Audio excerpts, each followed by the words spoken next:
사실 오랜 동안 저는 왜 헤로도스를 역사의 아버지라고 불렀는가.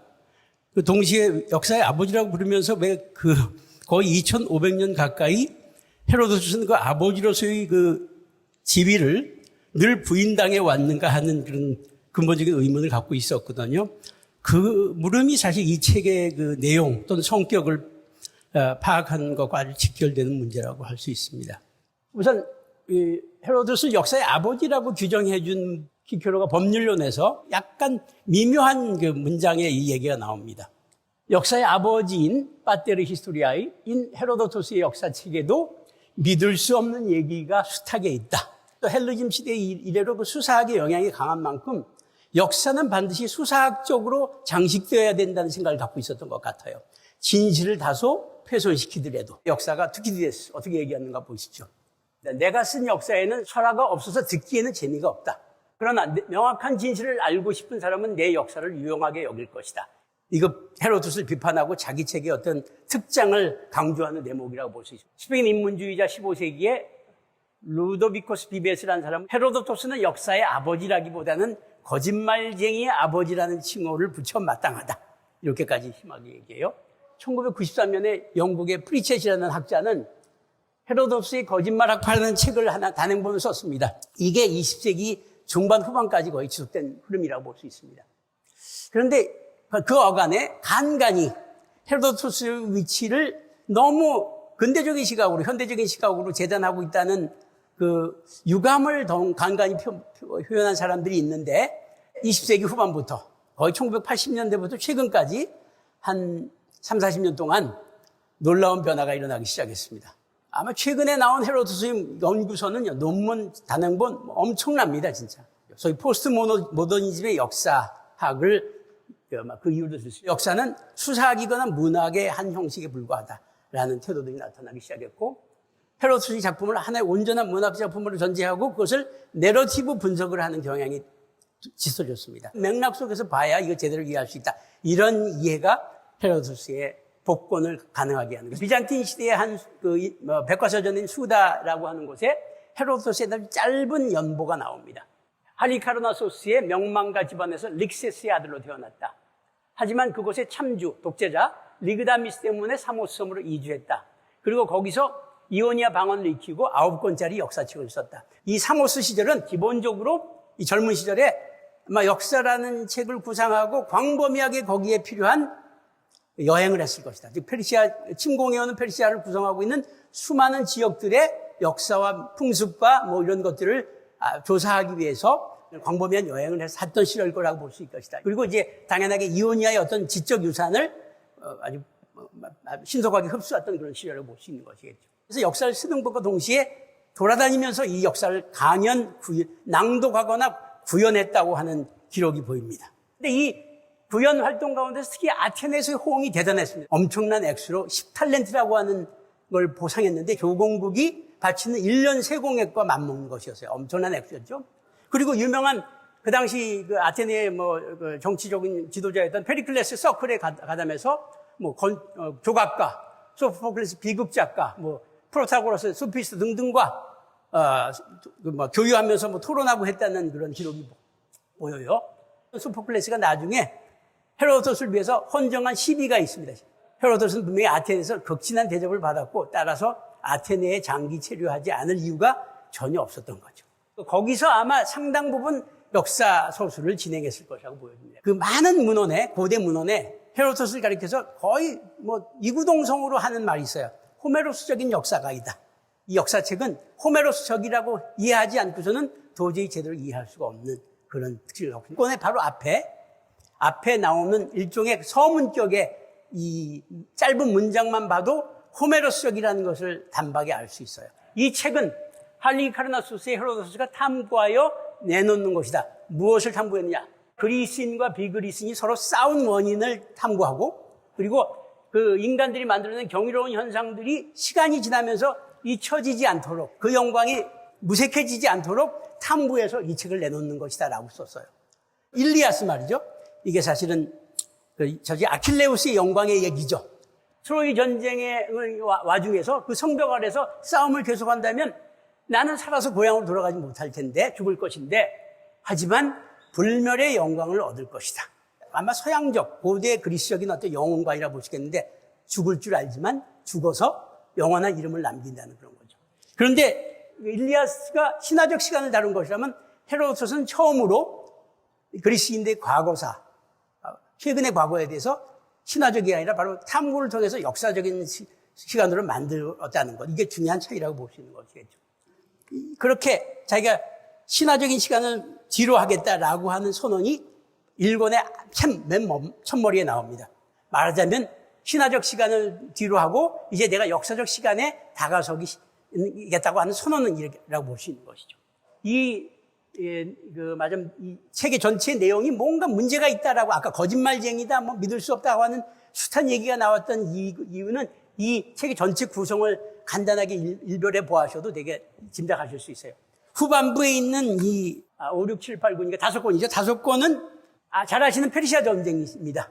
전쟁의 구도에 전혀 비춰서 손색이 없는 부분인데 문제는 바로 이 앞부분 얘기입니다. 앞부분 얘기를 보면 페르시아 제국을 구성하고 있는 여러 지역, 리디아, 소아시아 리디아, 그다음에 이집트, 그다음에 여기죠, 스키티아, 요 지역에 대한 얘기를 이제 많이 합니다. 한참 딴 곳으로 빠져나가고 있어요. 그러니까 민족지랄까 지리지 같은 얘기를 한참 하고 있다고 볼 수 있어요. 그러니까 이 전체 1권부터 4권을 보면 솔직히 이 친구가 그리스인과 비그리스인의 전쟁이라고 하는 그 주제에 충실하고 있는 것인가라고 의문을 품기에 아주 족한 것이라 볼 수 있는 것이죠. 1권부터 4권까지와 5권부터 9권까지가 뭔가 내용이 주제에 잘 맞지 정합적이지 않다. 누구나 읽어도 그런 생각을 갖게 됩니다.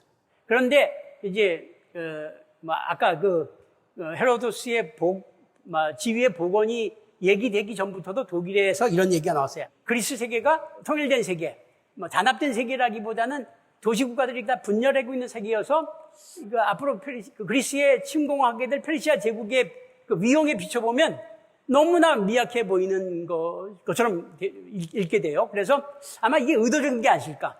그래서 골리앗과 같은 페르시아를 물리친 다윗과 같은 그리스의 영광을 드높이기 위해서 이런 설정을 하고 있는 것이라고 보통 해석하는 것이죠. 그러니까 처음부터 그 구상에 그게 다 있었던 것이다라고 설명하려는 것입니다.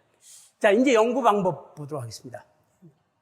이것도 사실 호메로스적인 것을 이해하는 데 중요한 것이라고 볼 수 있는데, 호메로스와는 달리 신의 영감을 기대하기보다는 혼자 스스로 그 역사적 공간에 다가서했기 때문에 탐구라는 건 불가피한 것이었죠. 그런 탐구의 방법을 헤로도스가 터득할 수 있는 중요한 계기가 바로 사모섬에 갔을 때 접했던 이오니아의 탐구의 정신입니다. 발칸보드 본토와는 달리 근동에서는 선진문물을 일찍이 접해서 계속 뭔가 생각을 혁신하게 하는 조건이 있었고, 또 하나는 이것과 동시에 기원전 7세기 알파벳이 들어왔어요. 인류학자이자 사회학자였던 지에쿠디가 한 얘기였습니다. 알파벳은 목록화하게 하고, 그래서 경험자를 축적해서 비교 분석하게 한다. 추론도 가능하게 한다. 실제로 이오니아에 그런 변화가 일어났습니다. 점차 미토스가 로고스와 구별되기 시작했어요. 이게 바로 아까 히스토리에가 나오는 것과 비슷합니다. 이걸 아마 헤로도스는 사모스 시절에 충분히 터득했을 것이라고 볼 수 있어요. 헤로도스가 9권에 가서 히스토리의 방법을 좀 더 구체적으로 얘기하는 대목이 나옵니다. 지금까지 이집트에 대해서 말한 것은 내가 직접 보고 판단하고 탐사한 것에 근거한다. 이게 헤로도스의 탐구의 아주 구체적인 방법입니다. 결론적으로 얘기하면 헤로도스가 열거하는 모든 정보들은 역사책을 구성하는 정보들 가서 직접 가서 보고 들은 것이, 특히 들은 것이 중요했습니다. 그래서 굳이 이걸 이해한다면 그 지역의 구전 전승이겠죠. 어쨌든 간에 그런 여러 가지 정보들을 입수해서는 어떻게 하냐면 다 열거해야 실제로 그렇게 합니다. 주워 들은 걸 다 얘기해요. 욕심이 가야 되거든요. 그리고 종종 청중들을 끌어들여서 논쟁을 한 듯 하다가 여러분들 판단하시면 내빼버리기도 하고, 월터 옹에 의하면 이게 구술 문화의 중요한 이야기 방식이라고 합니다. 이게 열거하는 거죠. 그러나 이 친구도 돌아다니면서 강연했기 때문에 구전 방식으로 접수한 정보를 적절하게 전달할 방법은 역시 구술적인 방법이었을 거예요. 근데 이게 바로 사실 서사기법과 중요한 연관이 있는 것이죠. 그래서 다시 한번 얘기하지만 낭독의 문제가 됩니다. 그래서 이제 현대 연구자들이 역사 전체를 한 25개에서 30개 사이의 이야기 조각들로 쪼갤 수 있다고 봐요. 근데 그 중에서 가장 짧은 것은 25분 정도의 낭독 가능하고 가장 긴 것은 90분 정도가 소요됐을 것이다. 낭독에 적합한 이야기 단위들로 아마 구성되어 있었을 거라고 볼 수 있는 것이죠. 그리고 그 각각의 또 이야기 단위에는 더 작은 또 이야기 단위들이 보여요. 기본 줄거리에서 자꾸 이렇게 뭔가 빠져나가서 또 다른 배경을 얘기하거나 또 다른 재미있는 이야기도 말하자면 강의하는데 맨날 그냥 건조한 얘기를 그냥 길게 얘기하는 것보다는 간간히 재미있는 얘기하는 거나 비슷한 것이죠. 로마사를 쓴 디오니시오스라가 멋진 평을 했어요. 헤로도스의 역사책의 매력은 그리스인과 비그리스인에게서 일어난 사건들을, 그것도 세대력에 걸쳐서 일어났던 사건들을 이야기하면서 단절감이 없이 지속적인 방식으로 서술해 간다는 점입니다. 곳곳에 정교한 장치들이 있어서 이게 잘 연결되고 있다는 느낌을 분명히 갖게 되거든요. 그죠? 이게 바로 헤로도스의 특징입니다. 호메로스를 모방한 서사기법이라고 했습니다. 호메로스가 자주 쓴 방법이 가끔 이제 이야기를 쭉 풀어가다가 등장인물들이 나와서 대화를 주고받는 방식이 나와요. 그게 바로 연설과 사건 서사의 유기적인 구성이라고 볼 수 있겠는데 이게 그리스 로마 역사 소설의 중요한 특징입니다. 그리고 이제 또 하나, 가장 전형적인 어떤 그 모방이 뭐냐면 액자형 회상의 기법인데 아마 오디세이를 읽어보시면 잘 알겠지만 자기가 그동안 어떻게 방랑해 왔는지를 길게, 그죠? 한 4권에 걸쳐서 그게 바로 오디세이의 백미죠. 그게 그 방랑의 이야기가. 근데 역사도 똑같습니다. 그러니까 전부 다 뭐냐, 과거를 회상하는 형태의 액자형 구조를 갖고 있어요. 그건 아마 정보를 수집하는 방법, 탐구 방법과 아주 긴밀하게 연결되는 것이었다고 볼 수 있을 것 같습니다. 그래서 역사책 전체를 통과하고 있는 인과론을만 말씀드리겠습니다. 큰 줄거리에서 주로 나오는 인과론은 어떤 것이냐면 일종의 응보주의입니다. 오만하면 응징을 받는다.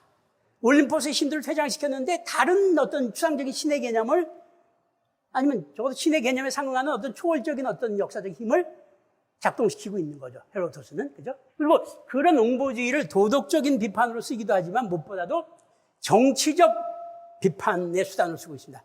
아시아의 전제군주든 그리스 세계의 독재자들, 즉 참주주들은 전부 다 오만해서 대개는 망한다. 이게 곳곳에 나옵니다. 그죠? 아테네가 그리스 세계의 해방자가, 구원자가 될 수 있을 만큼 강성해지는 배경에는 아테네의 오랜 참주정을 걷어내고 민주정으로 나아갔기 때문이라는 얘기를 하고 있어요. 사모스가 아까 말씀드렸잖아요. 페르시아 오기 전에 그리스에게 최강국, 해상 최강국 중에 하나였는데 특히 폴리크라스의 사모스라고 얘기하는데, 그런데 폴리크라스는 나중에 에게해상에서 제국주의를 꾀하다가 나중에 페르시아의 총독에게 돈을 빌리러 직접 갔다가 거기서 무참하게 십자가형이 받쳐 죽어요. 오만한 거죠. 제국주의를 하려고 했으니까. 그렇게 망한다는 게 헤로도스의 설명 방식입니다. 그러니까 큰 사건의 흐름은 다 그렇게 설명하고 있어요. 그러니까 페르시아 이 역사책의 처음과 끝은 응보주의가 구현되어 있는 아주 단적인 사례들이라고 볼 수 있습니다. 일권을 장식하는, 그러니까 그리스인과 비그리스인의 전쟁의 첫 단서를 열었던 크로이소스가 그리스의 최초의 침공자라면 크세릭스는 그리스의 최후의 침공자인데 그게 앞부분과 뒷부분을 장식하고 있다. 책에 말씀 뚜껑처럼 말이죠. 근데 그리스의 영광은 맨 마지막 자락에 딱 두 군데서 딱 얘기합니다. 뭐냐면 첫 번째, 데마로토스, 페르시아 궁정에 망명가 있다가 크세릭스가 너무 포부에 차서 데마로토스를 잠깐 불러서 당신 도대체 그리스 사람이 어떤 사람들인지 좀 설명해 주시오. 그리스 침공하기 직전입니다. 그랬더니 데마로토스가 이렇게 얘기합니다. 그리스인 얘기는 내가 할 수 없지만 스파르타인만은 얘기할 수 있습니다. 자유롭지만 이 자유라는 단어가 나와요. 전적으로 자유롭지는 않습니다. 스파르타를 지배하고 있는 법이 있는데 법은 어떻게 지시하냐면 아무리 많은 적군을 만나도 싸움터에서 절대로 도망치지 말고 이기고 오거나 아니면 죽어서 방패 위에 누워서 오라. 이런 식으로 법이죠. 테르모필라의 전투 있잖아요. 영화 300으로 유명한, 그러니까 스파르타의 자유의 정신. 그러니까 옥세하는 어떤 죽음을 두려워하지 않는 이런 정신. 이거 거의 아킬레스 같은 정신이죠. 그런 걸 얘기합니다. 그 다음에 또 한 대목이 있습니다. 살라미스 해전 바로 직전에 헤로도스가 누군가 아테네야말로 그리스의 구원자라고 얘기한다면 결코 틀린 말이 아니다. 아직 살라미스 해전이 벌어지기 전에 이런 얘기를 합니다. 이건 어떤 맥락이냐면 연합군에서 강력한 함대를 갖고 아테네가 만약에 떠났다면 다른 도시과들 스파르타의 지휘권이 싫어서 그리스를 구하지 못했을 텐데 꾹 참고 있다가 마침내 그 결정인 살라미스 해전에서 페르시아를 결정적으로 패퇴시켰다라는 얘기를 하는 거죠. 역사책을 그냥 단순하게 응보주의라는 인과론에 매몰되지 않고 마침내 왜 비그리스인과 그리스인의 전쟁에서 그리스인이 영광스러운 어떤 위협을 이뤘는가라는 것을 짧지만 아주 중요한 대목에서 이게 내장시키고 있는 것이라고 볼 수 있겠죠. 이게 아마 헤로도스가 갖고 있는 보내는 아주 더 중요한 메시지라고 볼 수 있겠죠. 그죠? 헤로도스 역사서는 그 당시까지 세계에서 처음 보는 내러티브였습니다. 그 전에 그 근동의 역사서는 되게 역사 기록은 되게 무슨 명부 같아요, 명부. 왕조의 왕들의 이름을 차례차례 얘기한다든가, 그 다음에 왕의 어떤 사건들을 간단하게 연대기적 방식으로 기술한다는데, 그랜드하게 내러티브가 나온 거죠. 왜 이렇게 나왔느냐? 바로 민족적 어떤 각성이라는 것이 밑바탕에, 그리고 민족적 각성을 일으킨 게 누구냐? 페르시아가 중요하다는 것입니다. 특히 그리스에게. 그러면 왜 헤로도스가 역사의 아버지인가? 정치적인 것에 대한 각성과 이오니아의 어떤 선진적인 어떤 지적 혁명의 유산, 그 다음에 아까 헤로도스가 자기가 직접 탐구하면서 얻은 구술 정보들을 처리하는 방법에서 서술 기법, 주제 선정, 모든 점에서 호메로스를 창조적으로 모방하는, 이제 진짜 창조는 그것이요. 그래서 역사라는 새로운 문학의 형식을, 그래서 저의 직업의 어떤 길드의 창시자 역할을 한 것이라고 볼 수 있겠죠.